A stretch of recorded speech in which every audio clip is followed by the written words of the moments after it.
1013. Perkenalkan, saya Femita Nurtanisa, NIM 1908-1030-1025. Perkenalkan, nama saya Rizky Andriani Soraya dengan NIM 1908-1030-1034. Perkenalkan, nama saya Sinta Roziati Solihah, NIM 1908-1030-1145. Sebelum masuk ke materi chapter 25 ini, saya akan membahas tentang studi kasusnya. Bernhard Construction Company adalah kontraktor yang menangani kompleks apartemen di Southwest. Pemilik dari perusahaan ini bernama David Bernhard. Ia berhasil melakukan kesepakatan dengan seorang promotor bernama Alton Leonard untuk menjadi kontraktor pada 3 konstruksi yang saat ini sedang dipasarkan. Satu masalah yang dilakukan dalam kesepakatan tersebut adalah Bernhard tidak akan menerima pembayaran akhir atas pekerjaan konstruksi tersebut hingga semua unit persekutuan itu terjual. Nah, awalnya penawaran persekutuan yang pertama itu terjual habis dan Bernhard menerima pembayarannya. Namun 2 persekutuan berikutnya itu tidak terjual habis. Nah, untuk memecahkan masalah tersebut, Bernhard mengambil solusi, yaitu meminjamkan uang kepada saudara-saudaranya dan juga karyawannya agar persekutuan tersebut itu segera ditutup, sehingga Bernhard dapat segera menerima pembayaran akhir. Nah, pada suatu hari ada seorang praktisi pribadi bernama Rene Letrap. Ia ditugaskan untuk mereview laporan keuangan Bernhard Construction. Dia menyadari bahwa catatan akuntansinya itu menunjukkan piutang pinjaman dari sejumlah karyawan dan keluarga Bernhard. Dia juga mengamati bahwa pinjaman tersebut itu dilakukan tepat sebelum persekutuan kedua dan ketiga itu ditutup, serta pinjaman yang ada di dalamnya itu merupakan kelipatan dari harga pokok 1 unit persekutuan.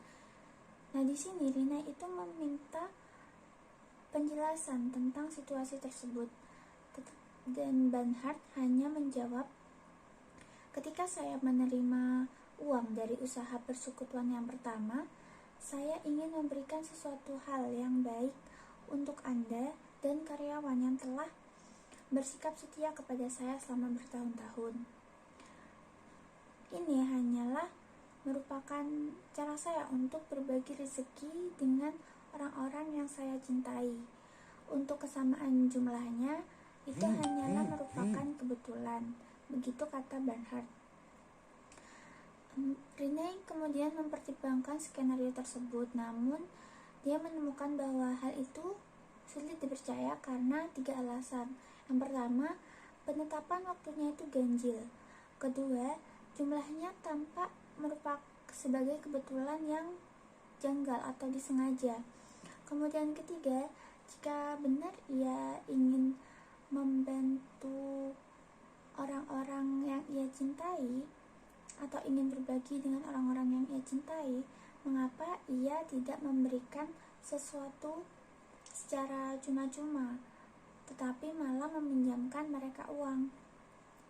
Rene kemudian meminta kepada Leonard, seorang promotor itu, untuk mengirimkan informasi yang lebih rinci mengenai keterangan dari setiap persekutuannya.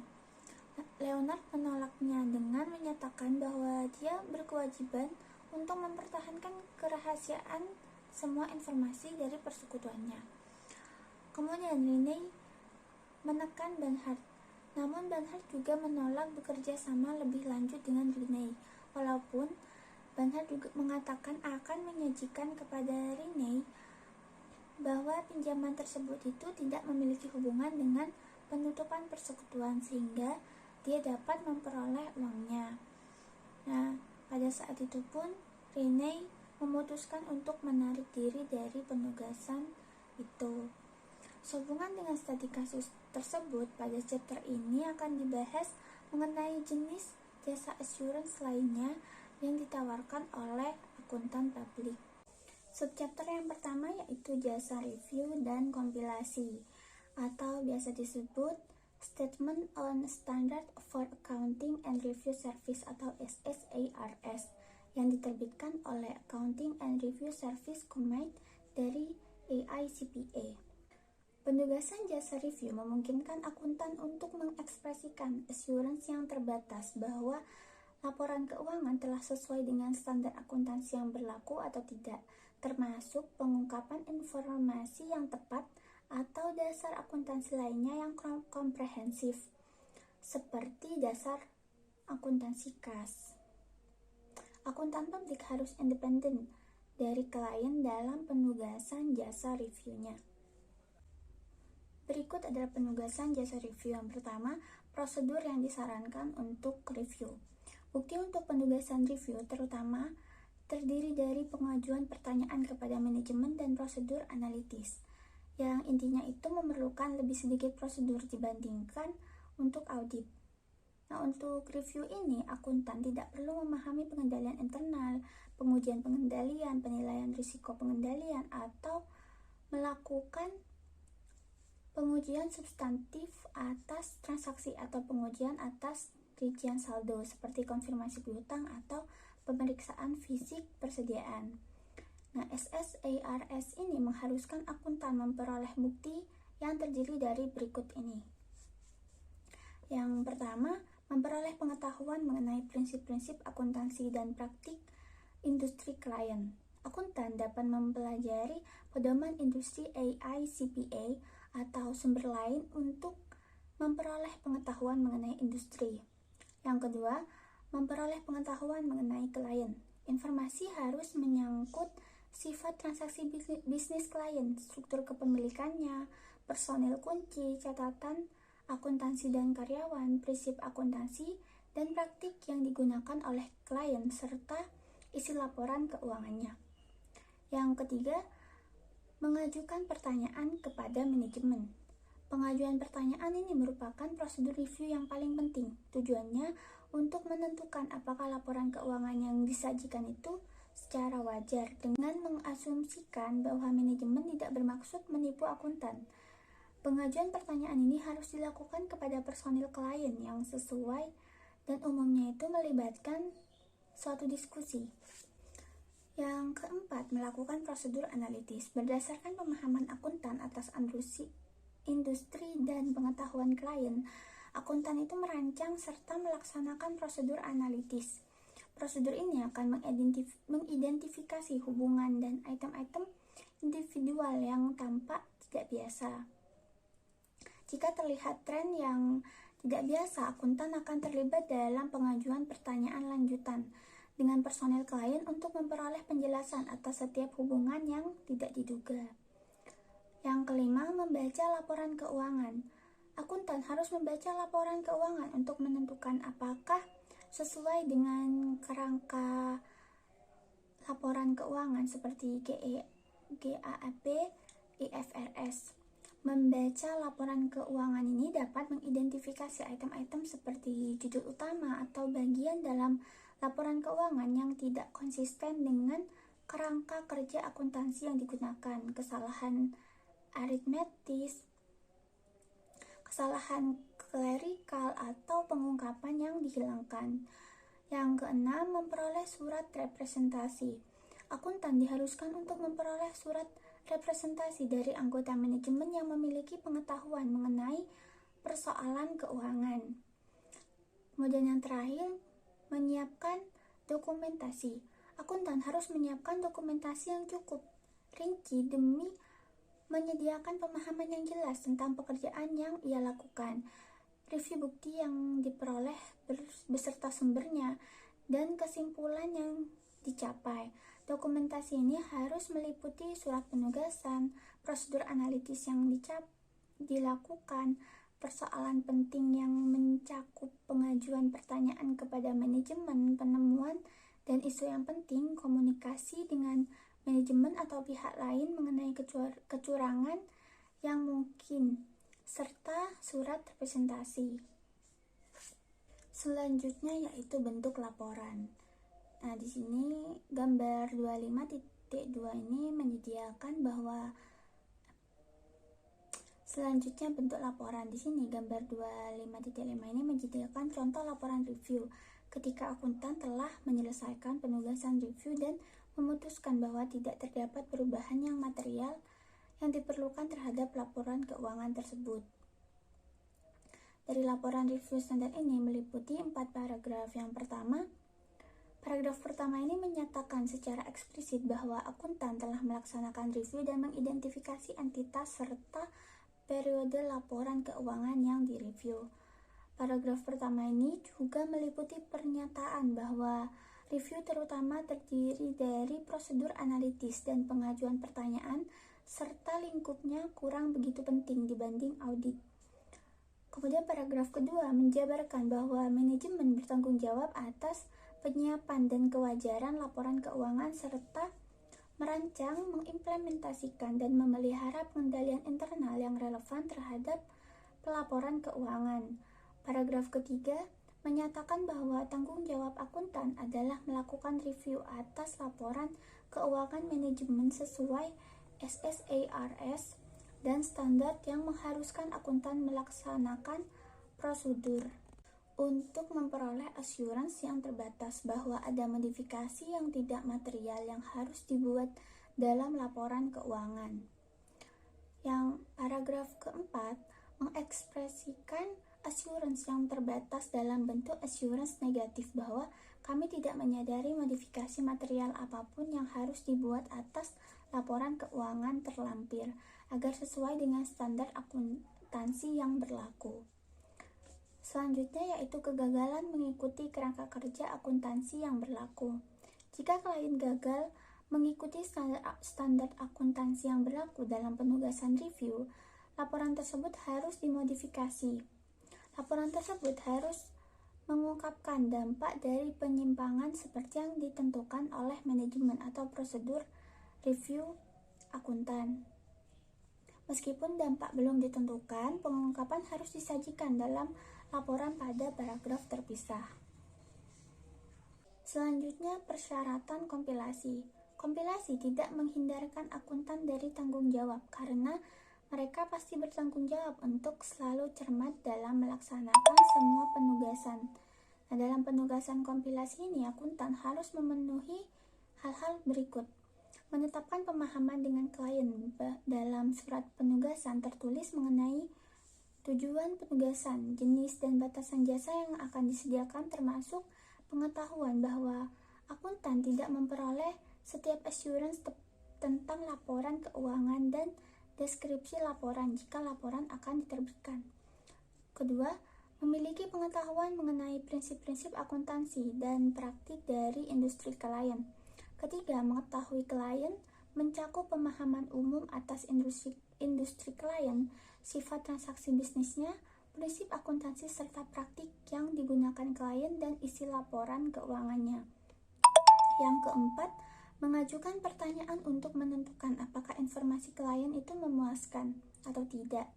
Yang kelima, membaca laporan keuangan yang dikompilasi dan waspada akan adanya penghilangan yang nyata atau kesalahan aritmatika dan aplikasi standar akuntansi. Kemudian yang terakhir, menyiapkan dokumentasi yang cukup rinci untuk menyediakan pemahaman yang jelas tentang pekerjaan yang dilakukan dan setiap penemuan atau isu yang signifikan, mencakup setiap komunikasi dengan manajemen terkait kecurangan atau tindakan ilegal yang menarik perhatian akuntan. Terakhir yaitu bentuk laporan kompilasi. SSARS ini mendefinisikan 3 jenis laporan kompilasi. Yang penggunaannya dari masing-masing jenis ini bergantung pada apakah manajemen memilih untuk memasukkan semua pengungkapan yang diharuskan dalam laporan keuangan dan apakah akuntan independen. Berikut ada 3 kompilasi. Yang pertama, kompilasi dengan pengungkapan penuh. Kompilasi jenis ini memerlukan pengungkapan yang sesuai dengan standar akuntansi, sama seperti untuk laporan keuangan yang diaudit atau direview. Yang kedua, kompilasi yang menghilangkan hampir semua pengungkapan. Jenis kompilasi ini dapat diterima jika laporan tersebut mengindikasikan kurangnya pengungkapan dan ketidakhadiran pengungkapan tidak. Berdasarkan pengetahuan akuntan publik, dilakukan dengan maksud menyesatkan pemakai laporan keuangan. Pada umumnya, jenis laporan seperti ini digunakan untuk tujuan manajemen. Yang ketiga, kompilasi tanpa independensi. Kantor akuntan publik dapat menerbitkan laporan kompilasi dengan pengungkapan penuh atau pengungkapan yang dihilangkan, meskipun akuntan tidak independen dari klien, seperti didefinisikan oleh Code of Professional Conduct. Jika akuntan kurang memiliki independensi, paragraf tambahan harus ditambahkan sebagai paragraf terakhir laporan yang menyatakan kami tidak independen berkenaan dengan Williams Company. Baik, selanjutnya kita akan membahas mengenai Review of Interim Financial Information for Public Companies. Nah, jadi SEC itu mengharuskan perusahaan untuk mengaudit oleh auditor eksternal mengenai laporan keuangan triwulanannya. Nah, selain itu, SEC ini juga memerlukan catatan kaki dalam laporan keuangan tersebut. Dan biasanya catatan kaki dalam laporan keuangan ini diberi label tidak diaudit.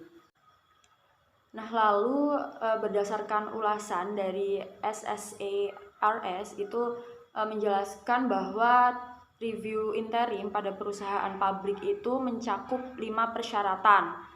Yaitu yang pertama, auditor ini harus memperoleh pengetahuan tentang prinsip-prinsip akuntansi industri klien tersebut. Dan yang kedua, auditor ini diharuskan untuk memperoleh pengetahuan mengenai klien yang diauditnya. Lalu yang ketiga, auditor juga diharap untuk meminta keterangan dari manajemen, melakukan wawancara, begitu maksudnya. Dan yang keempat, auditor harus melakukan prosedur analitis. Dan yang terakhir adalah auditor harus memperoleh surat perwakilan. Nah, jadi berdasarkan ulasan dari SSARS itu, ulasan untuk perusahaan publik itu tidak memberikan dasar dalam menyatakan jaminan tingkat opini positif. Nah, biasanya auditor itu tidak melakukan pengujian atas catatan akuntansi, konfirmasi independen, atau pemeriksaan fisik. Nah, namun kedua jenis ulasan ini itu ada beberapa perbedaan, yaitu yang pertama adalah auditor harus memperoleh informasi internal kontrol yang cukup. Nah, audit ini kan juga dilakukan secara tahunan ya. Untuk itu, auditor harus memperoleh informasi yang cukup mengenai pengendalian internal klien tersebut, baik itu informasi keuangan maupun interim. Nah, lalu yang kedua, pengetahuan auditor itu dijadikan sebagai pertimbangan. Artinya klien ini kan diaudit setiap tahun. Untuk itu auditor kan pasti sudah memiliki pengetahuan lebih kan tentang kliennya dari tahun ke tahun. Nah, untuk itu pengetahuan auditor mengenai hasil prosedur audit ini digunakan untuk mempertimbangkan ruang lingkup dan hasil permintaan keterangan dan prosedur analitis untuk dilakukan peninjauan atau review. Nah, kemudian yang ketiga, kalau yang berdasarkan SSARS tadi itu kan auditor mengajukan pertanyaan ya kepada manajemen. Nah, namun di sini auditor dapat membaca notulen dari rapat direksi. Dan yang terakhir, membandingkan informasi keuangan interim dengan buku besar umum. Artinya auditor ini juga harus memperoleh bukti bahwa informasi keuangan interim ini memang sudah sesuai gitu dengan catatan akuntansi untuk melakukan tinjauan interim perusahaan publik ini. Nah, sehingga untuk memperoleh keyakinan itu, auditor dapat membandingkan informasi keuangan interim dengan buku besar secara umum. Nah, kemudian di sini ada contoh dari laporan keuangan interim perusahaan publik. Laporan perusahaan akuntansi publik terdaftar independen. Nah, di sini ada Contohnya, auditor ini menelaah neraca konsolidasi dari Rainer Company dan anak perusahaan konsolidasian pada 30 September 2016. Laporan keuangan ini menjadi tanggung jawab manajemen perusahaan. Dan itu di paragraf kedua, auditor kami melakukan tinjauan sesuai dengan standar Dewan Pengawas Akuntansi Perusahaan Publik maksud saya. Dan berdasarkan peninjauan tersebut di paragraf terakhir itu, auditor tidak mengetahui adanya modifikasi material yang harus dilakukan terhadap laporan keuangan interim yang terlampir. Nah, artinya di sini apabila sudah tidak ada kesalahan-kesalahan yang material, maka sudah tidak diperlukan lagi untuk melakukan modifikasi atau revisi seperti itu. Nah, dalam laporan ini, dalam catatan kaki gitu ya, setiap halaman informasi keuangan interim yang menyertai laporan tersebut itu harus ditandai dengan label tidak diaudit. Nah, lalu apabila auditor ini ternyata menemukan pernyataan interim yang melanggar standar akuntansi, maka laporan tersebut baru harus dimodifikasi atau direvisi kembali gitu. Kemudian kalau auditor ini menyatakan dampak penyimpangan, maka itu dapat ditentukan juga tingkat penyimpangannya. Data triwulan yang ditinjau oleh auditor ini juga harus dimasukkan sebagai catatan kaki dalam laporan keuangan yang diaudit. Nah, tapi seperti tadi yang sudah dijelaskan bahwa dari catatan kaki tersebut itu diberi label tidak diaudit. Seperti itu. Subchapter berikutnya di sini ada attestation engagement. Nah, jadi jasa assurance ini merupakan jasa profesional independen yang meningkatkan kualitas informasi bagi pengambil keputusan. Akuntan publik ini semakin banyak diminta untuk berbagai layanan gitu, untuk melakukan berbagai layanan audit seperti atestasi ini. Nah, itu tujuannya juga berbeda-beda.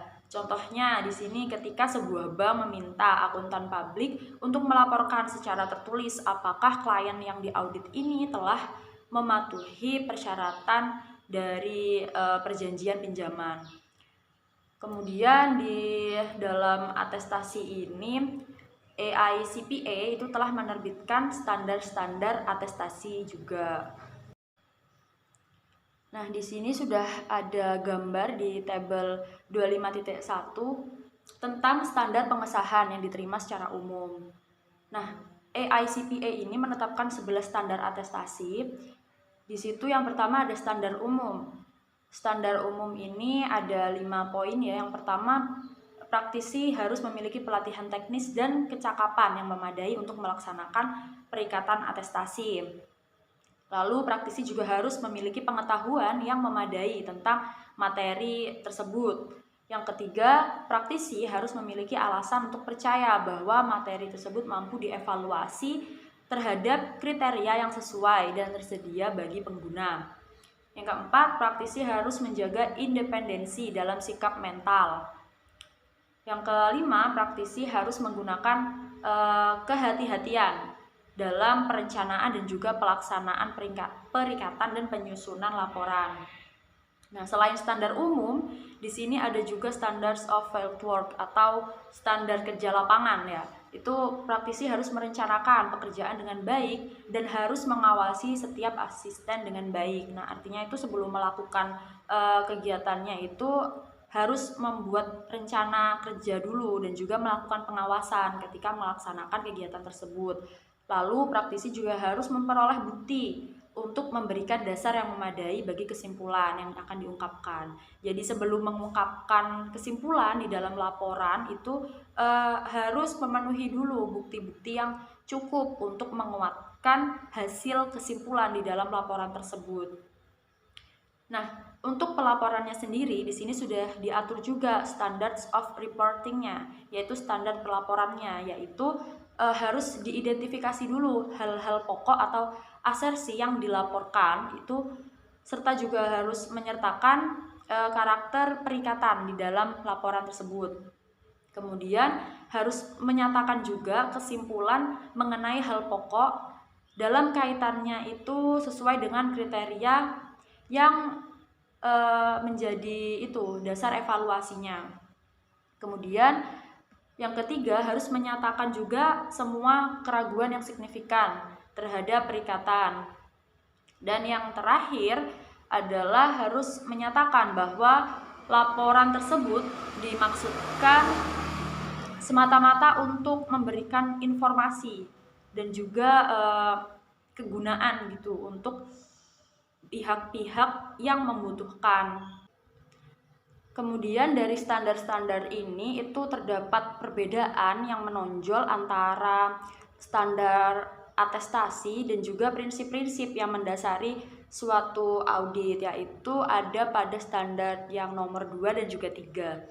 Di standar yang nomor 2 tadi itu kan mengharuskan akuntan publik untuk memiliki pengetahuan yang memadai sebagai bahan pengesahan, itu materi mengenai bahan pengesahannya.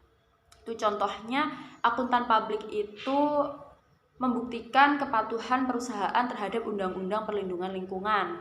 Artinya ketika mereka mengaudit mengenai kepatuhan terhadap Undang-Undang Perlindungan Lingkungan, maka akuntan publik ini juga diharuskan untuk memiliki pengetahuan yang mendalam tentang undang-undang dan juga metode yang digunakan oleh perusahaan tersebut.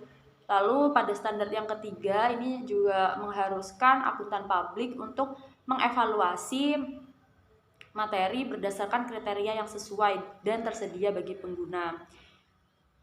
Misalnya yang tadi menggunakan Undang-Undang Perlindungan Lingkungan, nah ini tuh kesulitannya adalah untuk mengukur apakah ada kekurangan gitu, kriteria-kriteria khusus yang ini akan menyulitkan akuntan publik untuk menyimpulkan apakah kliennya ini sudah mematuhi undang-undang tersebut atau belum. Kemudian untuk memberikan panduan tambahan atau standar-standar tambahan dalam melakukan atestasi ini, Dewan Standar Audit dari AICPA ini juga telah mengeluarkan pernyataan tentang standar untuk perikatan pengesahan. Selanjutnya di sini ada types of attestation engagement. Nah, jadi itu ada jenis-jenis atestasi gitu ya.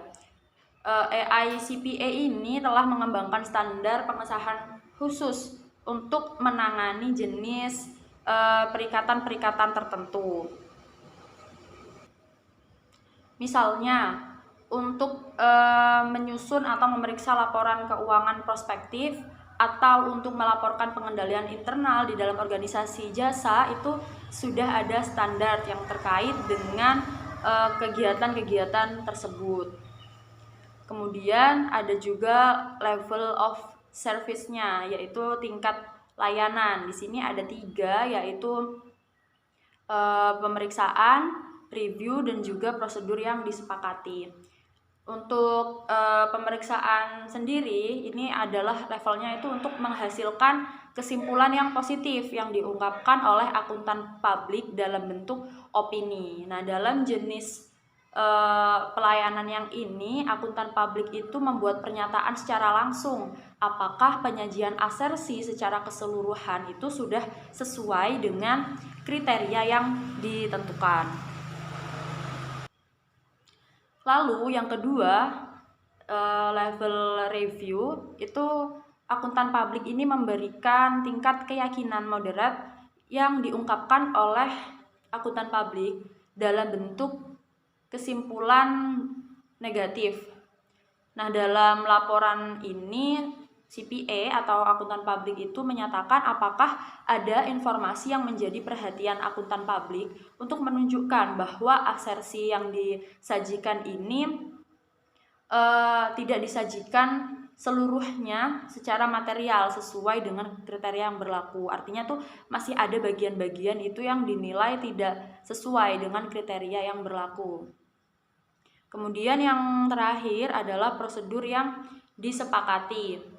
Artinya di sini semua prosedur yang dilakukan oleh CPA itu sudah disetujui dan pihak yang bertanggung jawab untuk membuat asersi ini dan orang-orang tertentu yang merupakan pengguna laporan CPA yang dituju. Artinya memang ini itu sudah ada kesepakatannya gitu untuk siapa yang melakukan kegiatan ini, kemudian siapa yang bertanggung jawab dan juga pengguna dari laporan tersebut. Nah, tingkat keyakinan dalam laporan ini bersifat bervariasi gitu ya, dengan prosedur khusus yang disetujui dan dilaksanakan. Artinya ini sudah ada patokan-patokannya gitu, sudah ada standar-standarnya. Untuk itu, laporan ini dibatasi hanya kepada pihak-pihak yang terlibat untuk mengetahui yang dilakukan CPA atau akuntan publik dan tingkat keyakinan yang dihasilkan darinya. Jadi dalam membuat laporan pada level ini itu laporannya harus mencakup pernyataan tentang prosedur apa saja yang disetujui oleh manajemen dan juga akuntan publik. Lalu apa saja yang ditemukan oleh akuntan publik dalam melaksanakan prosedur yang sudah disetujui tersebut. Untuk yang selanjutnya akan dijelaskan oleh teman saya. Laporan pengendalian di organisasi jasa. Dalam laporan pengendalian di organisasi jasa ini terdapat dua jenis laporan. Yang pertama yaitu laporan jenis 1 dan yang kedua laporan jenis 2. Dalam laporan jenis 1 ini berisi tentang deskripsi manajemen mengenai sistem organisasi jasa serta kesesuaian desain pengendalian. Pada laporan jenis 1 ini, auditor jasa biasanya menyatakan pendapatnya mengenai kewajaran deskripsi sistem organisasi jasa. Dan juga auditor berpendapat mengenai kelayakan perancangan pengendalian dalam sistem. Sedangkan pada laporan jenis 2 ini berisi tentang deskripsi manajemen mengenai sistem organisasi jasa serta kesesuaian desain serta efektivitas operasi dalam pengendalian. Laporan jenis 2 ini biasanya berisi pendapat mengenai deskripsi serta kelayakan perancangan pengendalian yang disajikan dalam laporan jenis 1 serta pendapat tambahan mengenai efektivitas operasi pengendalian selama periode yang bersangkutan. Selanjutnya yaitu terdapat tabel 25.2. Pada tabel 25.2 ini berisi mengenai 5 prinsip trust service. Yang pertama yaitu prinsip keamanan. Dalam prinsip ini itu memastikan bahwa sistem ini itu dilindungi terhadap akses yang tidak sah atau yang tidak diotorisasi. Yang kedua yaitu prinsip ketersediaan. Pada prinsip ketersediaan ini memastikan bahwa dalam sistem tersedia untuk dioperasi serta digunakan sesuai dengan kesepakatan atau sesuai dengan sesuatu yang setelah disetujui. Dan yang ketiga yaitu prinsip integritas pemrosesan, di mana dalam prinsip ini memastikan bahwa sistemnya ini lengkap, akurat, tepat waktu, serta diotorisasi. Yang keempat yaitu prinsip privasi, di mana prinsip privasi ini memastikan bahwa informasi yang diperoleh ini sebagai hasil dari e-commerce yang dimana dikumpulkan, digunakan, diungkapkan, serta dipertahankan sesuai dengan kesepakatan. Dan prinsip yang kelima yaitu prinsip kerahasiaan, di mana dalam prinsip kerahasiaan ini memastikan bahwa informasi yang ditunjuk sebagai rahasia dilindungi sesuai dengan komitmen atau sesuai dengan persetujuan. Kemudian selanjutnya yaitu laporan keuangan prospektif. Jenis laporan keuangan prospektif. Standar atestasi AIPA ini mendefinisikan terdapat dua jenis umum laporan keuangan prospektif. Yang pertama yaitu jenisnya peramalan dan yang kedua yaitu proyeksi. Yang pertama peramalan. Nah, peramalan ini adalah laporan keuangan prospektif yang menyajikan posisi keuangan entitas yang diharapkan hasil operasinya serta arus kasnya ini berdasarkan dengan pengetahuan serta keyakinan terbaik dari pihak yang bertanggung jawab. Seperti biasanya itu bank mensyaratkan informasi ini tuh sebagai bagian dari permohonan pinjaman. Jenis yang kedua yaitu proyeksi. Proyeksi ini adalah laporan keuangan prospektif yang menyajikan posisi keuangan entitas ini hasil operasi dan juga arus kasnya berdasarkan dengan pengetahuan serta keyakinan terbaik dari pihak yang bertanggung jawab berdasarkan satu atau lebih dari asumsi hipotesis. Nah, contoh dari proyeksi ini yaitu laporan proyeksinya ini mengasumsikan bahwa perusahaan ini mampu menaikkan harga produk utamanya sebesar 10% tanpa perusahaan ini mengurangi unit yang terjualnya. Nah, selanjutnya yaitu penggunaan laporan keuangan prospektif. Laporan keuangan prospektif ini disiapkan bagi dua audiens. Yang pertama yaitu laporan penggunaan umum dan yang kedua laporan penggunaan terbatas. Nah, yang pertama yaitu laporan penggunaan umum. Laporan penggunaan umum ini digunakan oleh pihak ketiga seperti penyertaan dalam peramalan keuangan dalam suatu prospektus untuk penjualan obligasi dalam suatu rumah sakit. Sedangkan laporan penggunaan terbatas ini digunakan untuk pihak ketiga dengan siapa pihak yang bertanggung jawab berhadapan secara langsung, seperti penyertaan proyeksi keuangan dalam dokumen aplikasi pinjaman bank. Selanjutnya yaitu penugasan laporan keuangan prospektif. Nah, AIPA ini menciptakan standar atestasi yang lebih spesifik yang menggambarkan jenis penugasan untuk laporan keuangan prospektif. Nah, jenis penugasannya ini terdapat 3 penugasan, yaitu yang pertama penugasan pemeriksaan, penugasan kompilasi, dan juga penugasan prosedur. Nah, yang pertama yaitu penugasan pemeriksaan. Dalam penugasan pemeriksaan ini di mana akuntan publik memperoleh kepuasan mengenai kelengkapan maupun kewajaran atas semua asumsi. Dan penugasan yang kedua yaitu penugasan kompilasi, di mana akuntan publik ini terutama yang terlibat dengan keakuratan perhitungan laporan dan bukan kewajaran dari asumsi. Dan yang ketiga yaitu penugasan dalam prosedur, di mana dalam penugasan ini itu akuntan publik dan semua pemakai laporan menyetujui prosedur atestasi terbatas atas spesifik. Selanjutnya yaitu 25.6, yaitu tentang agreed upon procedure and judgment atau keterlibatan proses yang disepakati. Ketika auditor dan manajemen atau pengguna pihak ketiga setuju bahwa perikatan akan dibatasi pada prosedur spesifik tertentu, itu disebut juga sebagai perikatan prosedur yang disepakati. Banyak Certified Public Accountant atau CPA itu menyebutnya sebagai prosedur yang perikatan temuan karena laporan yang dihasilkan itu menekankan pada prosedur spesifik yang dilakukan dan temuan dari prosedur yang telah diselesaikan tersebut. Perikatan prosedur yang disepakati menarik bagi CPA karena manajemen atau pengguna pihak ketiga itu menentukan prosedur yang ingin mereka lakukan dan kemudian CPA itu mengeluarkan laporan yang menjelaskan prosedur yang disepakati dan temuan yang dihasilkan dari prosedur tersebut. Selanjutnya yaitu 25.7, other audits or limited assurance and judgment, audit lainnya atau keterlibatan assurance terbatas. Auditor sering mengaudit laporan yang disusun atas dasar selain GAAP atau IFRS. Standar audit berlaku untuk perikatan audit ini, tetapi persyaratan pelaporannya agak berbeda dari yang dijelaskan di bab sebelumnya. Basis selain GAAP atau IFRS yang laporannya dapat diterbitkan itu meliputi beberapa hal berikut.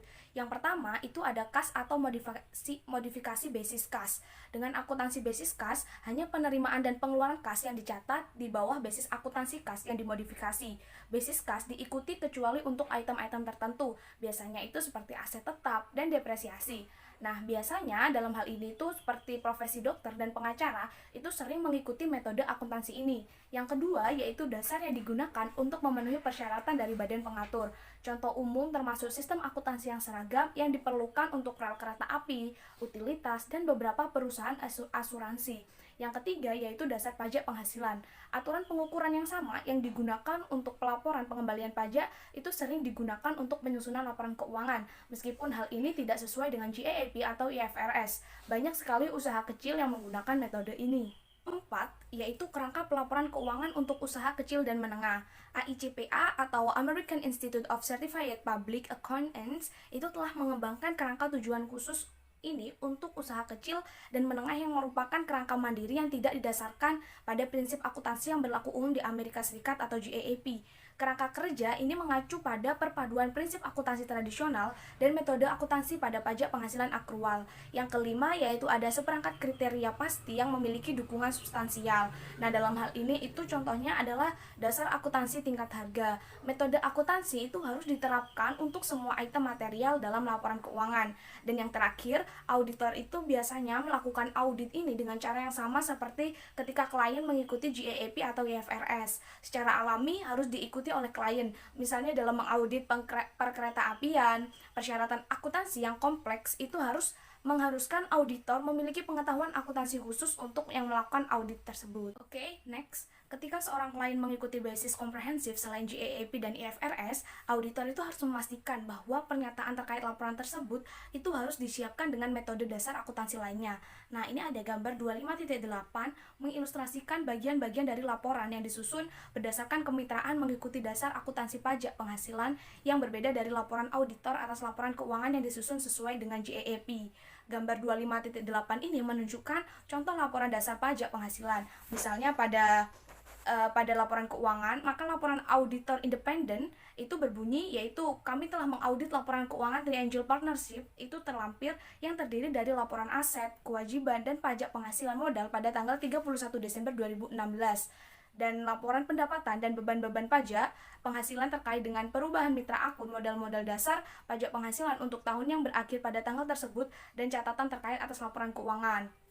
Dan yang kedua, misal pada dasar akuntansi itu berbunyi maka laporan auditor independen yaitu kami menarik perhatian pada catatan X dari laporan keuangan yang menjelaskan dasar akuntansi. Laporan keuangan disusun berdasarkan akuntansi yang digunakan kemitraan untuk tujuan pajak penghasilan yang merupakan dasar akuntansi selain prinsip akuntansi yang berlaku umum di Amerika Serikat. Pendapat kami tidak diubah sehubungan dengan hal ini. Itu merupakan salah satu contoh dari figur 25.8 yang mengilustrasikan terkait dengan bagian-bagian dari laporan yang disusun berdasarkan kemitraan. Selanjutnya yaitu auditor harus memperluas upaya audit mereka untuk memasukkan elemen, akun, atau item lain yang saling terkait dengan yang diaudit. Misalnya dalam menyatakan opini atas penjualan, auditor juga harus mempertimbangkan pengaruh piutang terhadap penjualan. Auditor dapat menerbitkan laporan kepatuhan utang dan perikatan serupa sebagai laporan terpisah, atau dengan menambahkan beberapa paragraf setelah paragraf opini sebagai bagian dari laporan yang menyatakan pendapatnya atas laporan keuangan tersebut.